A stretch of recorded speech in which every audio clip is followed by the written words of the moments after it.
Gaming Nation, what is going? We are back, presented to you by another episode by Fandoms Anonymous. It's been a while, you can tell I am completely off my rocker. We got a good show lined up for you today. We're talking about kind of an interesting topic. You might be thinking controversial, you might not. It's definitely one that's up for debate, but we're going to cover here today. We're talking about collector's editions and whether or not they're worth it. So, of course, with us today are the panelists. We are short one today, so shout out to my man Daryl. You didn't wake up in time. He likes his Sunday siestas. What are we going to say? But we do have the other guys here. Dan, what's going on, brother? Hey, what's going on, guys? I'm excited to be back and super excited about the show. I think it's going to be a good one. That's right, that's right. And, of course, my boy Spotty Butt. What's snapping in, brah? What's snapping, everybody? I had a great time at Megaplex last weekend.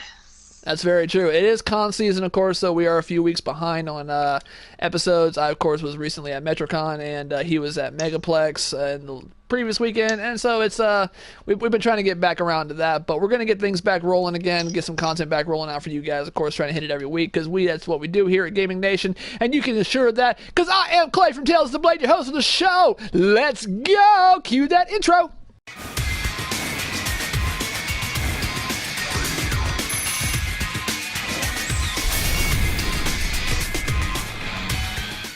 All right.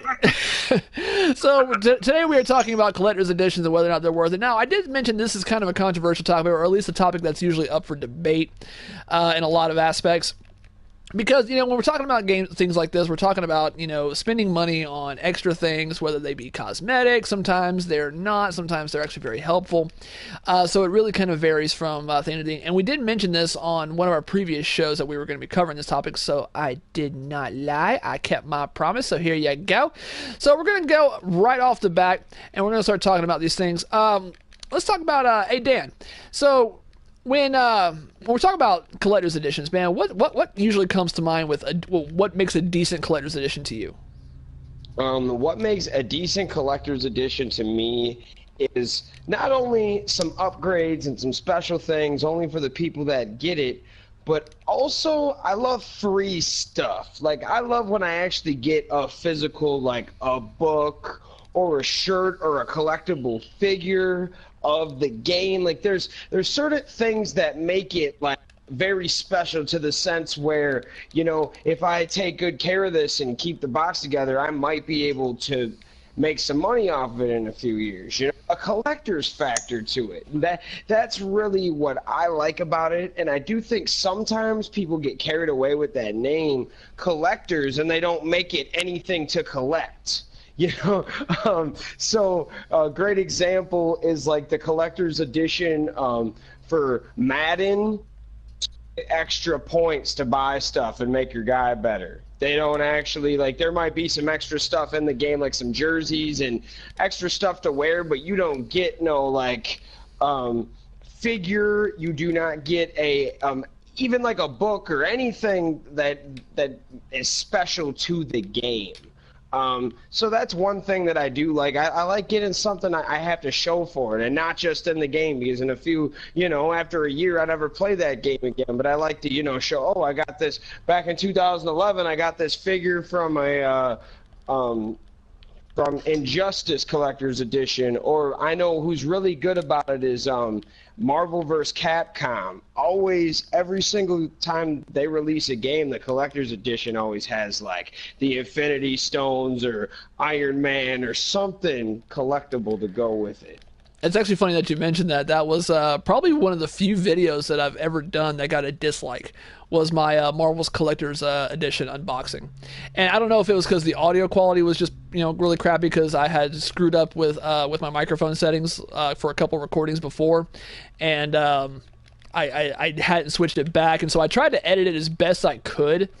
It just didn't come out very well, and I released it anyway, and it actually got a dislike on YouTube, and that's never really happened to me on as far as a YouTube video is concerned. Or maybe it was because I get dislikes all the time. I'm trying, yeah. Or maybe it was because of the fact that was actually a really angrily received collector's edition. That was one of the ones yes. that because you open it up and they look like the halves of those Easter eggs that you get around Easter time. Those little plastic things that they glow. But you know what? It's set up next to my computer. It's still pretty. I love hanging out with it. Spotty Butt, let me ask you, man, what to you makes a good collector's edition? If I'm paying extra money for a collector's edition, it better be a collectible in that collector's edition.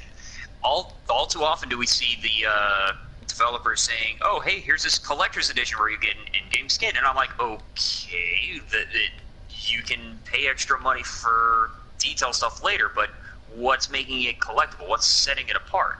And what I like is, the action figures. You got the 1886 collector's edition, and it came with that giant diorama of the guy fighting a werewolf, and that's freaking awesome. That's what I want in a collector's edition. Yeah, I do.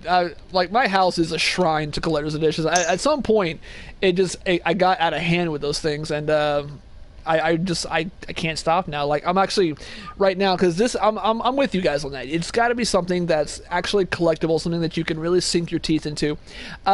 Case in point, and I'll cover a little bit more on this later. I actually pre-ordered the Apocalypse edition of Darksiders. I think I mentioned this on one of our previous episodes.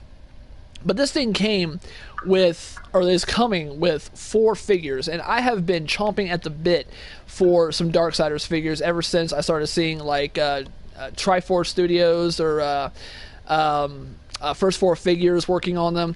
I mean, they do death and they do war, and they look so great. And I love the Darksiders series. I think the art style is amazing. It's very stylized, very World of Warcraft, but it definitely captures some really awesome elements of the characters and of the game itself. So when I saw this thing, I'm like, it comes with 4 statues, including War, Fury, Death, and Volgrim the Merchant, played by Phil Lamar, which I think is awesome. I jumped right on it, and I was like, okay, I got to get that. It's $400. I don't care. I'll pay it off over time. And I got it pre-ordered at GameStop right now. I suggest you guys start doing that if you like, pre-ordering big stuff and you can't afford to pony up that much money at one time. The payoff system, it works. But yeah, having something really nice and collectible, something that you can really sink your teeth into, is just phenomenal. We also did the God of War for the PS4 unboxing, and it came with a really awesome statue of Atreus and Kratos, and so that's actually sitting up by my computer as well. I got a lot of collectibles. That's all I got to say. Yes, he does. So in terms of collector's editions, I have to agree, and it sounds like we're all in agreement that you really need something that you guys sink your teeth into. Now let's talk about something about collector's editions, because I think Dan actually brought it up, and I'm really happy he did. We're talking about elements in a game that might improve your game, so to speak, and we've covered this a few times on the show, the pay-to-win mentality. Do we really kind of classify this as pay-to-win? I mean, because the way they bundle these things in there, and this will be our last topic, so I'm not going to cover it too in-depth, but the way they bundle things in there, of course, they bundle all these different things, and it's almost like buying bulk at a retail store. Sometimes they have deals where you spend less for more. So is that really, can we really say that that's something that you're paying to win for, or is that something they're just tossing in there? Dan, what do you think about that? I do believe in certain games, yes. I know that some collector's editions that you get are straight up a collector's edition in the sense of, we're going to give you extra stuff and we're not going to change the game too much. Now there are some games in the sports world, in the shooting world, where if you get our collector's edition, we're not going to give you much figures, but what we're going to give you is a bang for your buck. Instead of upgrades for your guy or VC and stuff like that, we're going to give you way extra. If you spend the $30-40 more for this game, we're going to give you $70-80 worth of VC and the extra guns and this and that. I see it all the time in different games, especially with 2K and Madden in the sports world for me, where their collector's editions don't have they don't have a figure, but they give you a bunch more. So instead of you spending $100 on VC, you just get the collector's edition, and it gives you a lot more, and the extra jerseys and the extra stuff. So it's kind of, it depends what game you are talking about. And there goes my dog. What up, dog? I guess it just depends what game you are talking about. But in certain cases, I would say yes, because there are some games that I can name and have seen that give you an advantage right off the rip compared to a guy that just buys the regular version. Okay, yeah, and I can see that, and it definitely. I'm glad you kind of brought that up because there was a few like collector's editions that I've played in the past where we got an exclusive item that was actually kind of a game changer. I think I don't remember if it was a pre-order bonus or if it was just an exclusive to the system. Yeah, back me up on this, Spotty, but the Cold Heart for Destiny 2. Yes. Was that a pre? It was an exotic. That was, I want to say, a pre-order bonus. It wasn't like game breaking, but it was still a very fun weapon to use. I mean, in terms of like the raids are concerned, that's still right up there with that and the Risky Business, or whatever it's called, the machine gun, the minigun. You know what I mean? That's right up there with one of the top raid weapons. And of course, we use that on Emperor Callus a lot for that particular fight because you sit there and you channel it with a Warlock rift and it does insane amounts of damage. So in terms of like not game breaking, but definitely you get a leg up on events like the raid. You could definitely say that it was sort of that because so pay to win can be defined somewhere, and I do rope pre-orders into collector's editions, but what are your overall opinions on that same subject, Spotty? Personally, I think that developers need to learn to use correct terminology between what we consider a collector's edition, where you get something collectible, and something called a deluxe version, where you get all the in-game bells and whistles. I can agree to that. Yeah, absolutely. I think that's like digital deluxe. You buy it online. You're not going. You buy it through PS4 store, through Steam or something like that. You're not getting anything physical, but you're still getting the digital content that gives you a leg up in single-player campaign. Maybe not affect you in multiplayer, but definitely makes you look cool around your peers.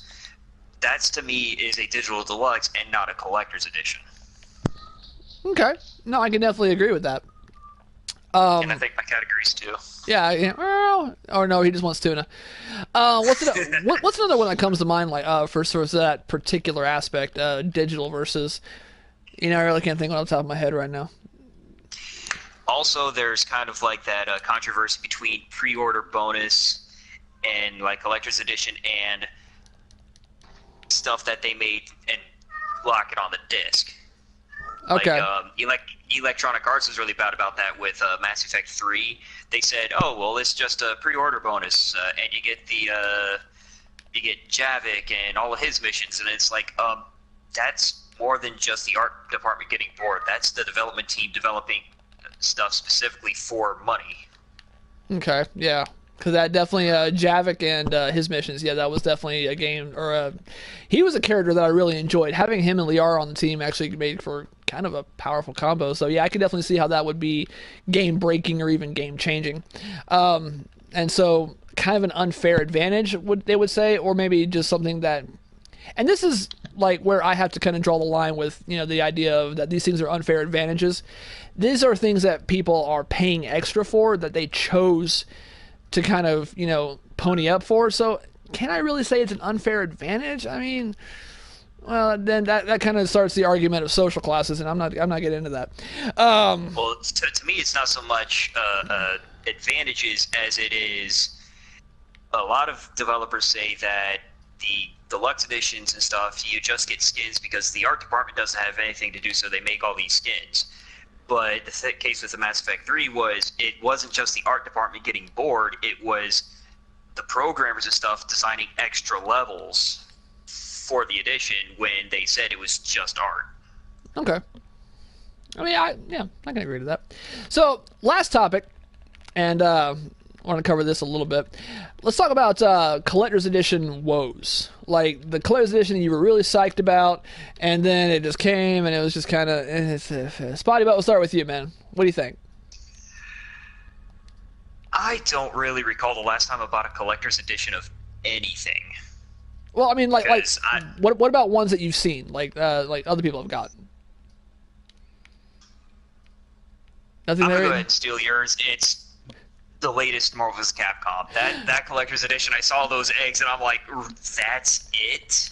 I mean, it also came up how much for that? Hey, it came with 4 figures too. Okay, there was Mega Man, Iron Man, Captain Marvel, and Chun-Li. They're sitting by my bed and they're awesome. Dan, how about you, man? You know what? I can't lie. I am probably gonna get the Legend Edition Gold for 2K18 this year. And I'll just tell you what it all includes. It comes with $100,000 in VC, 20 My Team packs, the Shaq Attack shoes, the Shaq official logo shirt, the Shaq Championship ring in the game, not real. And then and then comes with Mitchell and Ness Shaq jersey for your player, additional stuff. But then if you get the actual edition for $150, you also like get a limited edition Shaq poster, a special cover, 10 official trading cards, and exclusive stickers. So they're not giving you a lot of like collector's stuff, which sucks. I wish they'd give me like a Shaq, like give me a LeBron or a Shaq guy or something like that. But that's what you're gonna get this year, and you know, honestly, it's good. It gives you a lot of stuff for the game to get a leg up on the competition, but I do wish they gave you that one. You know, I'd rather, instead of the poster and this and that, I'd rather just have a figure, like a LeBron James figure or something. I think that would be insane.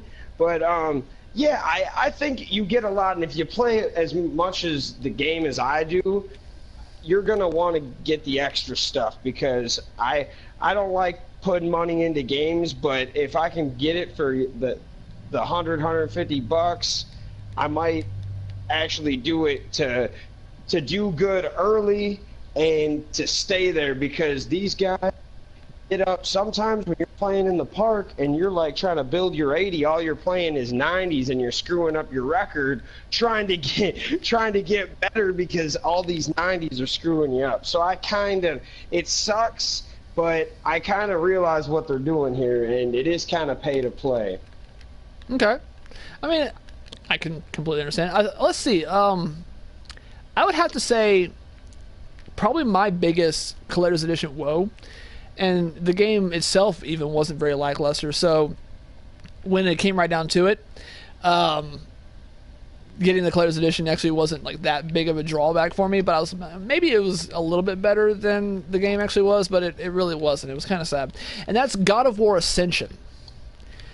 The game, I was pretty hyped for that game, but it really kind of just let me down, and especially with how difficult it was, and even though I overcame it because I'm a boss, and the multiplayer wasn't all that great either. But the collector's edition that came with it. It was cheap. It was about $80. It wasn't like completely overpriced, expensive, or crazy like that. And it came with a statue of Kratos, but it was like one of those really cheap, like low gauge PVC figures. You guys ever had those where you could tap it and it's awkward? It's definitely hollow. It's not very hard. Yeah, I know what you're talking about. It's like I'm handling it, and I feel like if I squeeze this thing hard enough, I could probably break it. And that's kind of disappointing. It's like they had a mold, and all they did was like swirl around some resin, like they were running low on resin that day. I'm like, oh, it's just kidding, keep this thing a little bit cheap. So it was definitely a letdown in that aspect. So, but I still have the figure. It looks okay. It's not terribly detailed. It's not like the greatest painted figure that I have back there, but it definitely was not what I was expecting. And so that's probably my biggest woe. I could agree and say Marvel vs. Capcom, but I don't give a crap what anybody like. I think the eggs are cool, but the statues are awesome. I'm sorry, those statues are amazing, and yeah, they feel good. Like those are the kind of PVC statues, because they are PVC statues that you can actually get behind and enjoy, because they're solid and they work, and they fit together like a little puzzle piece because they're fighting on Bifrost. So I really enjoyed that. And of course, I know I'm going to enjoy the crap out of this collector's edition that's coming for the Apocalypse edition, because it's got a wall scroll and an art book and a soundtrack and figures, and it'll probably be well worth $400. I'm curious if the statues are polystone or if they're PVC or resin or what they are. It's gonna be PVC. Yeah, they'll probably be PVC, but I think they'll be pretty cool. So, in terms of collector's editions, are they really worth it? And that's obviously something that we've probably already said is just kind of debatable, and it probably runs from collector's edition to collector's edition. But overall, Spotty, would you say that collector's edition really, are they worth it or not? To me, they're not worth it, because if I'm buying a game, it's to play the game, and I'm not really as partial to like a collector's edition figure. Now, that being said, I have a statue of Geralt up here on my desk, and he's up there and he's awesome, but it was not part of a collector's edition. Okay, I can stand behind that. Dan, how about you, man? Overall, would you say the collector's editions are worth it or not? Yes, I have to say yes personally, because like I said, you were talking woes and I was talking about a game that I'm most likely gonna buy it just because I know everyone else is trying to get their leg up in the world. And the collector's editions, sometimes they give you an advantage, sometimes they give you an extra thing that you can't get. And like, I like the point the Spy just said, you can get, you can buy figures of your favorite games and stuff, but some of these are never gonna come around again. So it's kind of cool. Like, they're worth it if you're into either the figures or you want the upgrade.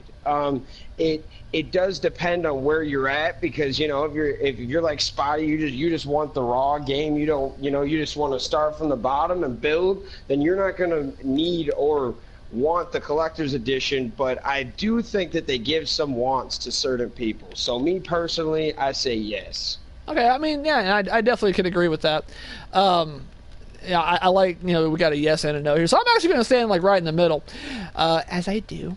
And I'm going to say it really does depend on the collector's edition itself. We said it before, there is a difference between a collector's edition and sort of a digital deluxe edition, where they give you some extra perks, some extra in-game perks. And then there's the ones that are collectors that actually give you figures and things that actually might have monetary value later on down the road. I've bought a lot of different collector's editions, and I have a lot of great figures as a result of it. So obviously, I do have a care for it, but there have been some that I didn't really feel were worth it, that I passed on, and I went for the standard editions.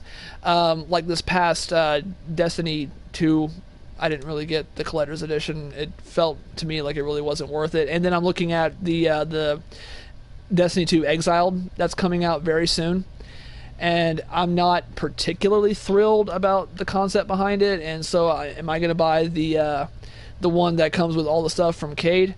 Maybe. Probably not. I don't know if that Cade collector. Okay, maybe. I guess I'm going to get it because my wife's over here like we're getting it. So there you go. Wife said we're getting it. We're getting it.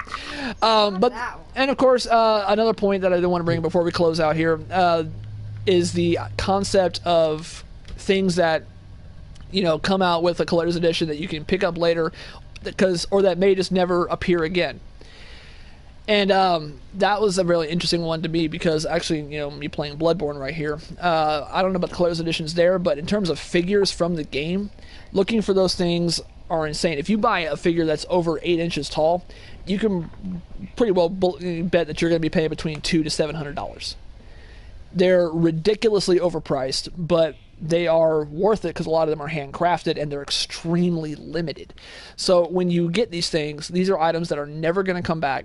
They were in production one time, and then now they're just in the hands of people that really enjoyed the game, or the figures themselves. So it depends greatly on your perspective. In my point of view, it depends greatly on your perspective. In my perspective, okay, that works.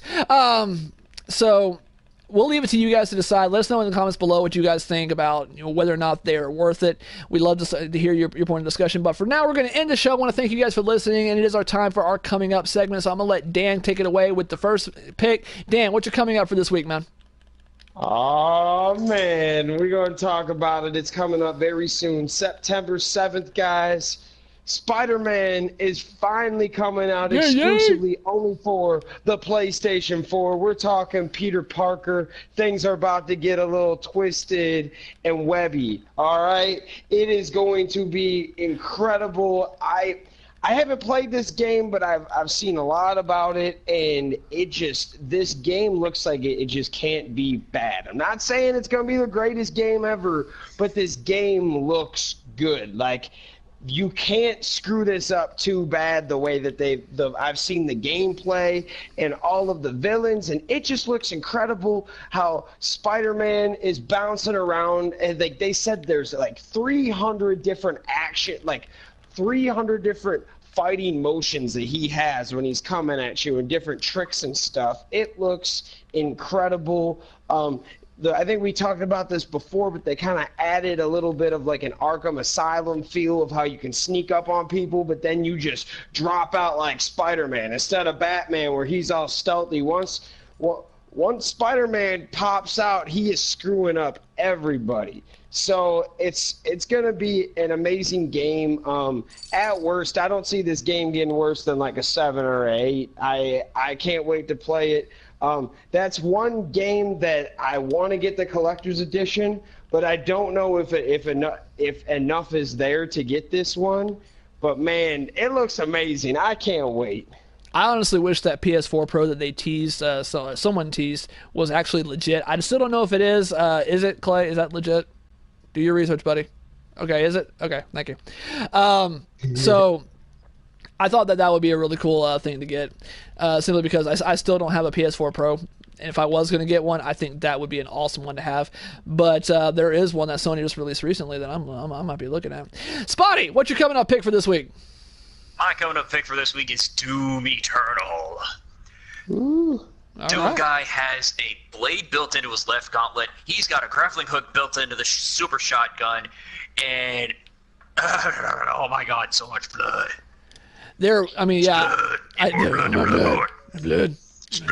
Blood.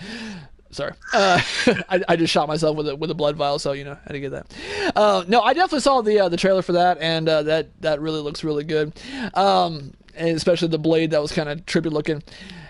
So we'll see how that works, because the first Doom was awesome.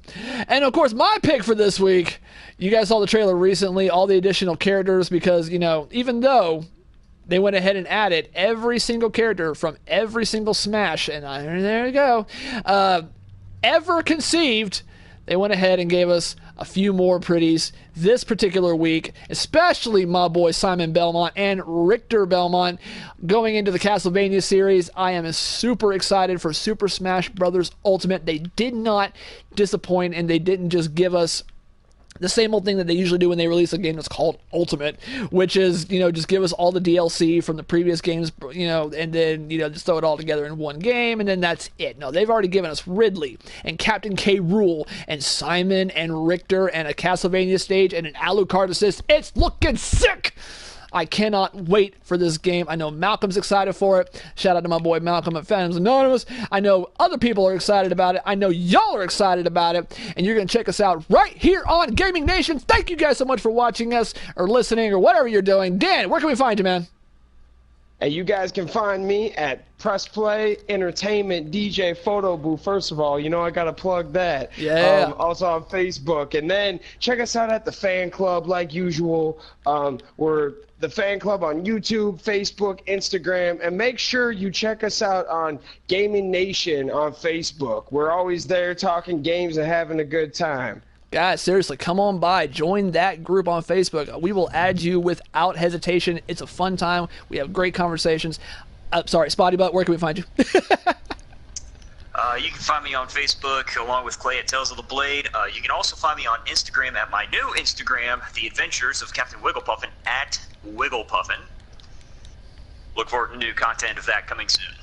There you go. There you go. At Wigglepuffin. Again, guys, that's at Wigglepuffin. Go check it out. It's actually a great show. And Spotty Bud over here is producing some great content for that. Please go check that out. And of course, I'm Clay from Tales of the Blade. You can find me on Tales of the Blade Facebook page, YouTube channel, and of course right here on Fandoms Anonymous with Gaming Nation.